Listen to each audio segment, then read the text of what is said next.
If you doubt people would put a ton of energy into doing weird stuff, you've clearly never met another person. When there's something we can make unnecessarily complicated, we do it. And when it comes to where we live, we can get a bit crazy. As a result, there are a bunch of fascinating houses out there that are bizarre, beautiful, and sometimes kind of genius. Heliodome. Shaped like a diamond the size of a UFO, the Heliodome in Strasbourg, France may look strange, but it has a pretty cool purpose. It's designed to get maximum power from the sun. The angle of the house is placed specifically to keep it cool in the summer and warm in the winter. Sure, it might seem like you're living in Leonardo DiCaprio's totem from Inception, but your electric bills will be a dream. Coral Castle. Florida's Coral Castle is something of an ongoing mystery. Ed Leedskalnin began building the castle from slabs of rock in the 40s and kept at it for 28 years. By the end, he'd fashioned a straight-up castle with a 40-foot obelisk, a sculpture garden, and a 9-ton gate that could be swung open like a regular door. How Leedskalnin managed to do it all himself with no modern construction equipment has piqued visitors' interest for years. According to the stories, Leedskalnin worked alone and only at night. No one ever saw how he built any of it. When asked, he said he was using the technique Egyptians used to build the pyramids. Crazy or not, the guy built one heck of a house. World's largest treehouse. When you hear world's largest treehouse, it sounds like faint praise, but this isn't some kid's hideaway in the backyard. This house is amazing. It's supported by 6 trees and has 80 rooms, a church, and a basketball hoop. Horace Burgess, a minister, built the house himself over the course of 14 years for only $12,000. Why bother building such a huge tree home? Well, God told him to. That's a pretty hard guy to say no to. The house attracted visitors for years, but the fun ended in 2012 when the house was closed off due to fire code violations. Guess the Tennessee Building and Safety Department didn't get God's memo.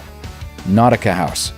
If you've always wanted to start a new life under the sea, but have pesky human non-water-breathing lungs, you may finally have an option. Javier Senocien built a giant seashell house in Mexico City in 2006. The house is all spirals and smooth surfaces, so you really get that authentic seashell feel inside and out. Also, the windows are made of colorful mosaics of glass. That has really nothing to do with shells, but it does look pretty cool. Quetzalcoatl's Nest.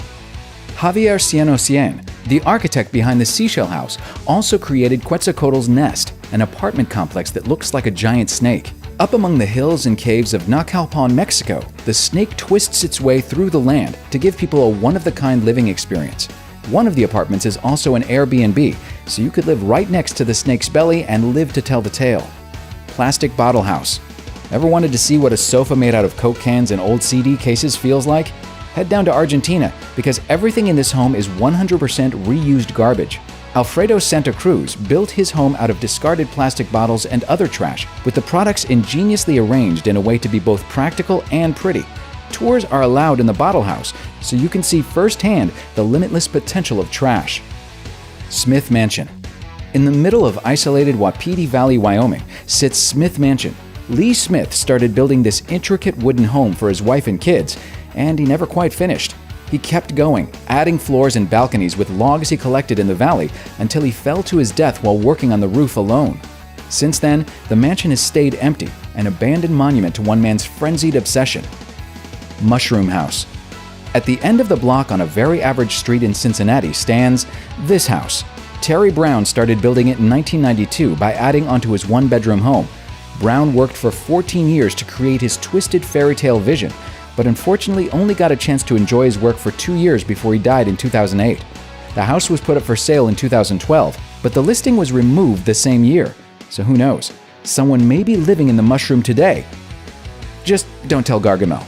Thanks for watching. Click the grunge icon to subscribe to our YouTube channel. Plus check out all this cool stuff we know you'll love too.